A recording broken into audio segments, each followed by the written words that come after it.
Hello everyone, and you can guess, right? My Saji. Hi. So we are going for a small meet. We have a meeting in an office. So we'll show you some other people as well. बाकी लोग तो पता ही होंगे इनको. आप guess कर लेना. तो जिनको जब उनका चेहरा दिखाऊंगा. चली गया होगा कि एक्चुअल में कौन है इधर. We are at Bangalore और बहुत सारे यूट्यूबर्स यहाँ पर आए हुए हैं. सब एजुकेशन जॉनर के हैं. उम्मीद है कुछ होगा नया. तो दिखा देता हूँ दो लोग और कौन है.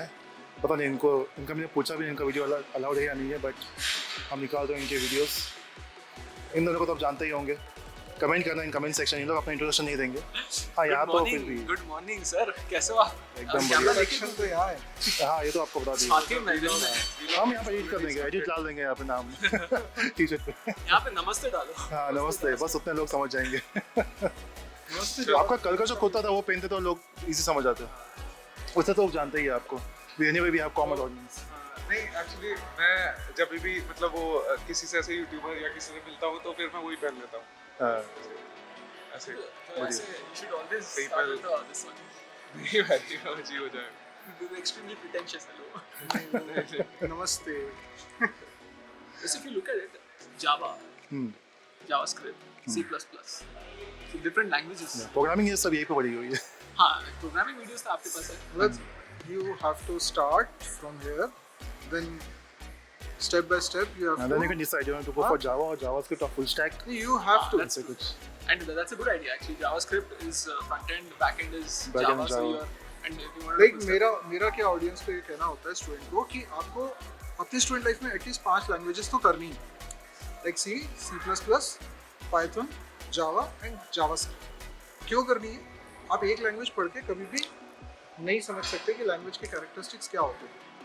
और अगर आपने 4-5 लैंग्वेजेस पढ़ी हुई हैं, वही बात है ना कि आपने जीवन भर सुख देखा है, तो आप कैसे डिफाइन करोगे कि सुख क्या होता है. उसके लिए एक बार दुख देखना जरूरी है.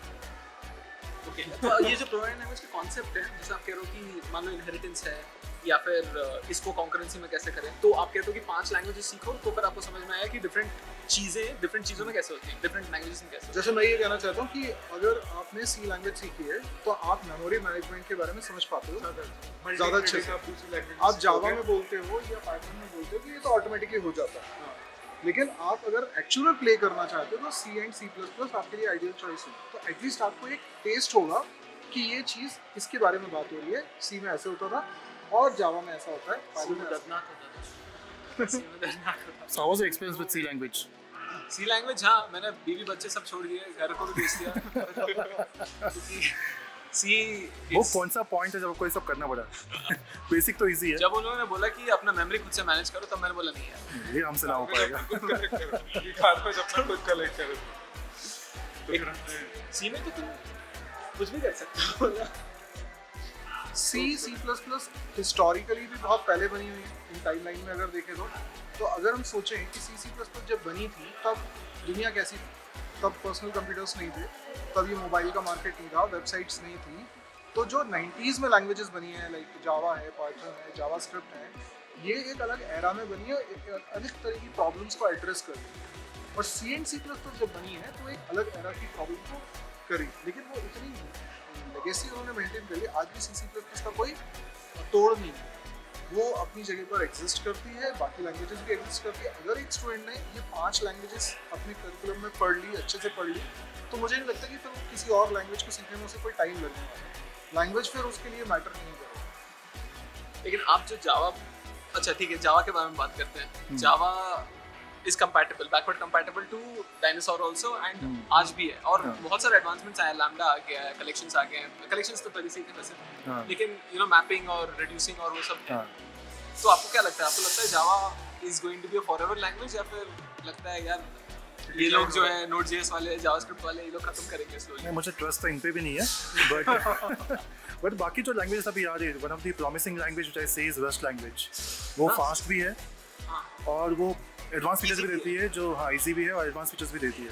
जावा का एडवांटेज यही है कि जो कंपनीज पहले से ही है, जो पहले से यूज़ करी है जावा को, उन लोग उसको मेंटेन लॉन्ग टाइम तक करने वाले हैं. Changing that source code from Java to something else will be a big task. और जावा कहीं ना कहीं, हाँ वो तो है. आप पाइथन 2 की एग्जांपल समझ लो ना, पाइथन 2 अभी तक क्यों चल रहा है, इतने साल हो गए लेगेसी के वजह लेगेसी के कारण। अगर कोई सॉफ्टवेयर उसमें बन के डिप्लॉय हो चुके हैं, कंपनीज उसको यूज़ कर रही हैं, काफ़ी इन्वेस्टमेंट उस पर हो चुका है, तो वो एकदम से तो ख़त्म नहीं होगा, उसको बहुत टाइम लगेगा। और जावा एक टाइम पे अकेला राज करता था, तो जावा का इतनी जल्दी कुछ हो जाएगा ऐसा तो नहीं लगता। अच्छा, जो भी हम डिबेट अभी कर रहे हैं वो सब लैंग्वेज के लिए कर रहे हैं ना, ये चल रहा है सिलिकॉन चिप्स की तक। क्वांटम के बाद आपको क्या लगता है क्या होगा? लैंग्वेज पढ़नी चाहिए 5 में से।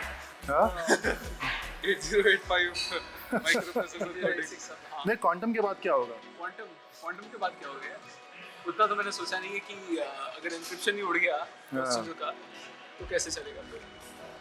वही। क्या होगा मतलब, अगर मान लो प्रोग्राम राइट करने लगे, हाँ। मतलब अच्छा, फिर एआई का इन्फ्लुएंस आ गया तो क्या होगा? फिर क्या होगा? एक एलन मस्क का स्टेटमेंट आपने सुना होगा कि ये जब एक्चुअल में हमें इससे डरना चाहिए। एक तरफ लोग ये भी बोलते हैं, एक कम्युनिटी ये बोलती है कि नहीं इसको और आगे बढ़ाना चाहिए। तो क्या टेक है आपका? देखिए इलॉन मस्क का जो आर्गुमेंट है it makes a lot of sense because partly it is like AI does not hate you, AI doesn't care.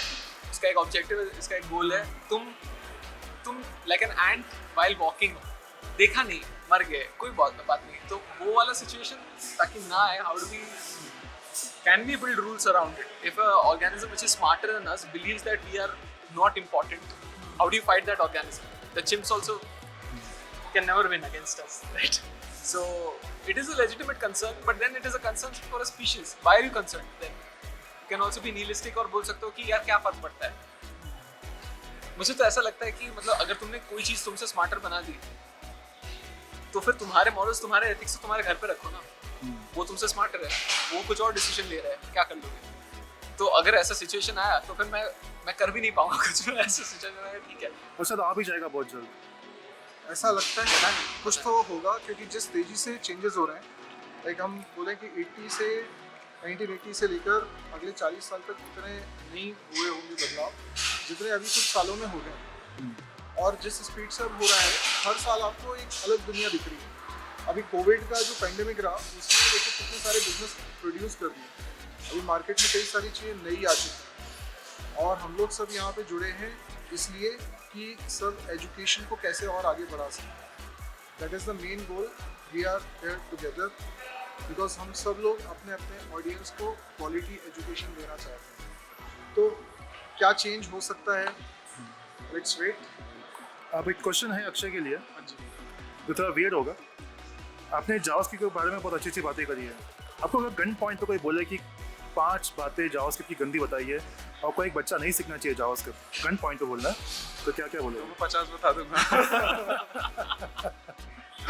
तो जावास्क्रिप्ट परफेक्ट लैंग्वेज नहीं है, बट ठीक है, इट इज एक्सटेंसिबल, फ्लेक्सिबल, काफी सारी चीजें अच्छी हैं, काफी सारी चीजें बुरी भी हैं। देखो बोला कि बुरा बोलो लेकिन फिर भी अच्छा है। हाँ, ये गन पॉइंट पे है, एक भी अच्छा दिखा तो चल हो जाएगा। देखो बुरा बोलूंगा तो बिकेगा नहीं, ठीक है। हम बेचते नहीं है पैसा भी कि बिकवा नहीं है। एक्चुअली मतलब JavaScript has proven itself, right? मतलब in every field whatever new comes, अगर आपको बोला कि यार ये तो मल्टी थ्रेडेड नहीं है, ये तो एक पे ही चलता है, तो it is not the best use case for it. Server पे, हाँ यू आर राइट, मतलब यार व्हाई शुड इट, हां व्हाई शुड इट बी, आप लाइक क्यों expect कर रहे हो you कि won't ये भी use हो a सकता है? fork everywhere you use a knife, right? I agree with you. वही मतलब मैं बोल रहा हूं it's कि like बुराई करनी है तो comparing it's like comparing oranges with apples, so right? Node.js do this. It gives you multi threads. They are trying to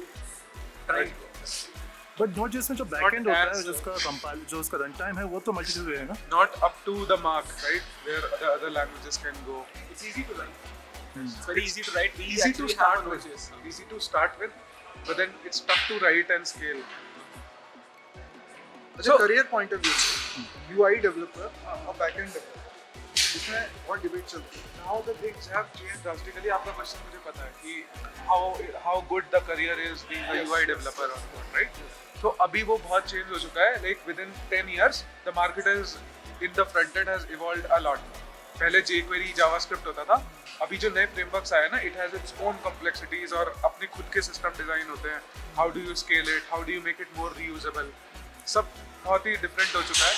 तो इसीलिए हम जब इंटरव्यू भी लेते हैं तो काफी टफ होते हैं टेक्निकल राउंड, सिस्टम डिजाइन के, and we don't find good candidates also.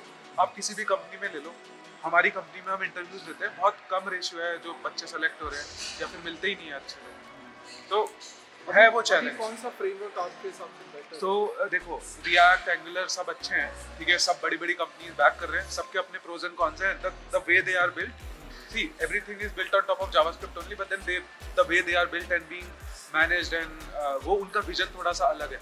जैसे Angular is kind of like a framework all together, वो इतनी सारी चीजें और देता है आपको, you might not want it, right, but उसके साथ आपका एक इनिशियल लर्निंग कर्व भी आता है। React is like a library, आप उसको कहीं भी लगा सकते हो, एक छोटा सा है, easier to start, easier to go ahead with.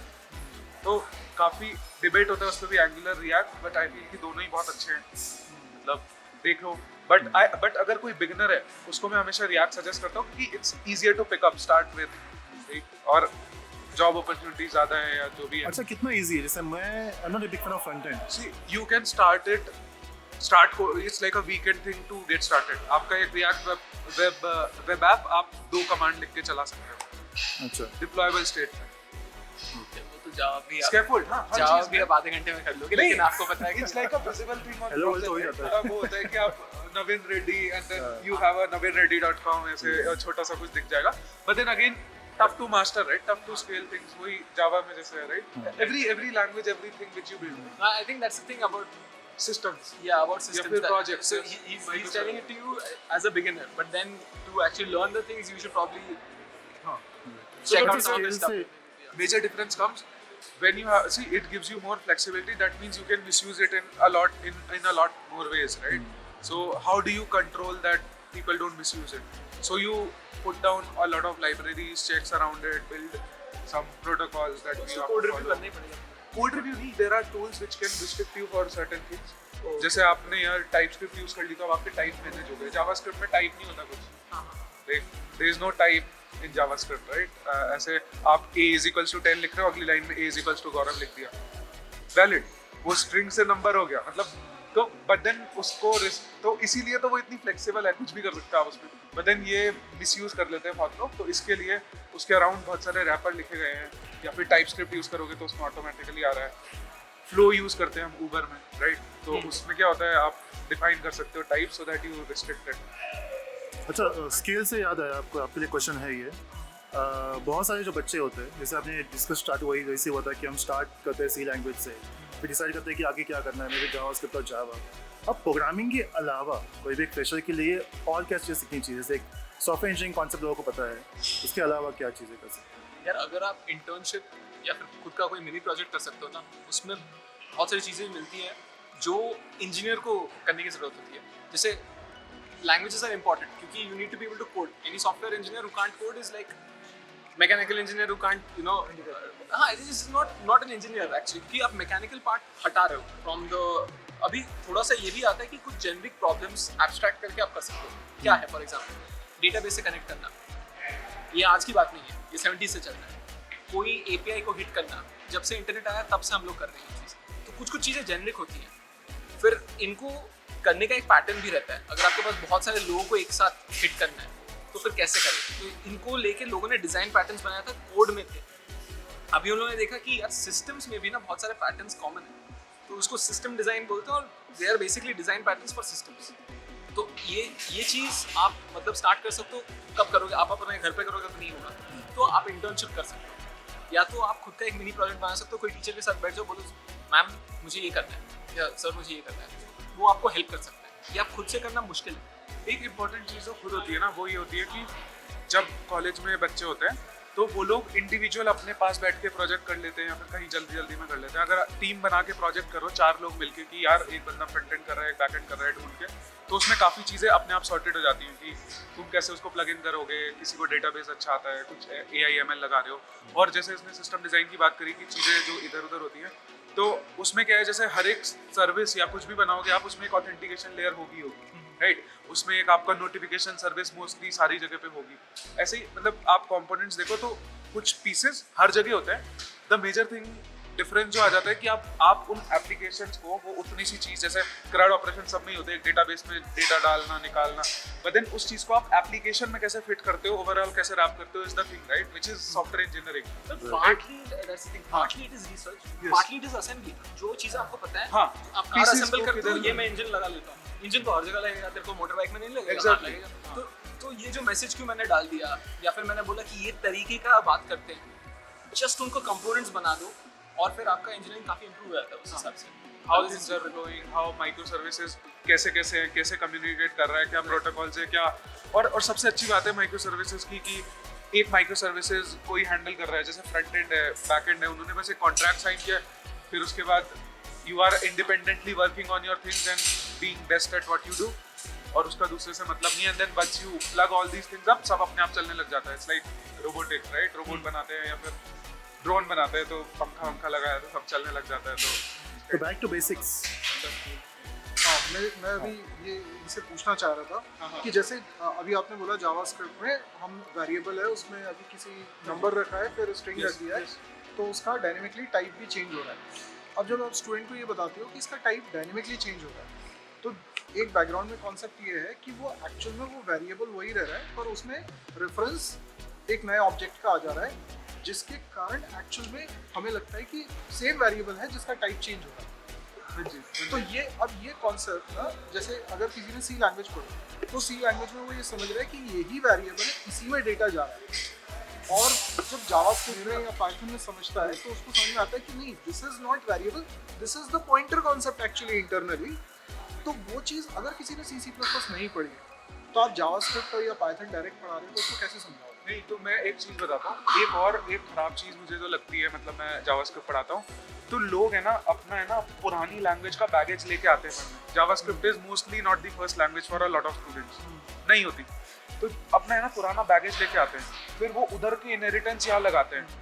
Very different भाई, inheritance in JavaScript is a completely different topic. How the language was built was very different, how it has evolved is very different. और अगर आपने उधर फिर वो आके पूछते कि ये कैसे होगा, ये इनहेरिटेंस ऐसे कैसे हो गया, तो आपको अगर जावास्क्रिप्ट सीखनी है तो पूरा पुराना है ना भूल के आना पड़ेगा, या फिर अपना दिमाग में मत डालो कि इनहेरिटेंस या कुछ और ही होता है. यहाँ पर प्रोटोटाइप्स में बात हो रही है, प्रोटोटाइप्स में हो रही है, प्रोटोटाइपल इनहेरिटेंस अलग कॉन्सेप्ट है पूरा. अंडरस्कोर प्रोटो होता है, सब चीज़ ऐसे बोलते हैं JavaScript everything is an object. तो वो क्यों बोलते हैं उसके भी रीज़न है, उसमें भी प्रोटोटाइप, इनहेरिटेंस, स्कोप, चेन, काफ़ी चीज़ें आ जाती हैं. तो मुझे ऐसा लगता है कि आप लैंग्वेजेस पढ़ो सारी, ठीक है. It's okay to appreciate and like curse the bad parts of the language, but compare मत करो एक दूसरे से कि यार ये पॉइंटर कॉन्सेप्ट वहाँ ये था तो इसको मैं यहाँ मैप कर देता हूँ. इट वुड बी रॉन्ग, मतलब at least I can say about JavaScript. But आप अगर ये सोचो कि यार इनहेरिटेंस जावा वाला यहाँ भी मिल जाए तो वो गलत है. क्लासेस जो जावा में थी यहाँ भी हो, काइंड ऑफ है, वर्ड्स यूज करते हो, लेकिन इंटरनली चीजें बहुत चेंज होती हैं, अलग तरह से काम करती हैं. पर क्या इससे उस स्टूडेंट में एक सेंस और डेवलप नहीं होता ये नॉलेज हासिल करने से कि यार ये चीज़ पॉइंटर के थ्रू सी में ऐसे होती थी इम्प्लीमेंट, अभी पाइथन जावास्क्रिप्ट में ये बिहाइंड द कर्टन हो रहा होगा, लाइक नॉट नेसेसरली राइट. ये गलत वो भी फॉर्म कर सकता है बॉन्ड, गलत बॉन्ड्स फॉर्म कर सकते हैं कि यार ऐसे हो रहा होगा. इसीलिए मोस्टली जावास्क्रिप्ट में लोगों को इनहेरिटेंस समझ में नहीं आती है, क्योंकि वो कहीं और से पढ़ के आ रखे होते हैं, जावा से कहीं से. तो जावास्क्रिप्ट में एकदम इनहेरिटेंस अलग ही तरह से होती है, बिल्कुल ही अलग तरह से. इवन जैसे आपने वेरिएबल डिफाइन करा, तो अब गार्बेज कलेक्शन है, सब लैंग्वेज में अलग होता है राइट. सबके अपने अपने, जैसे अगर केवल किसी गार्बेज कलेक्शन बहुत सारों के सेम एल्गोरिथम्स यूज करते हैं. हाँ पीछे यूज होता है. हाँ, जिस तरह से करते हैं. हाँ, जैसे किसी एक स्टूडेंट ने केवल जावास्क्रिप्ट पढ़ी है और आप उसको बोलते हो कि ये डायनेमिकली टाइप है, मान लीजिए आप उसको बोलते हो, तो उसको ये नहीं समझ आता ये क्या है.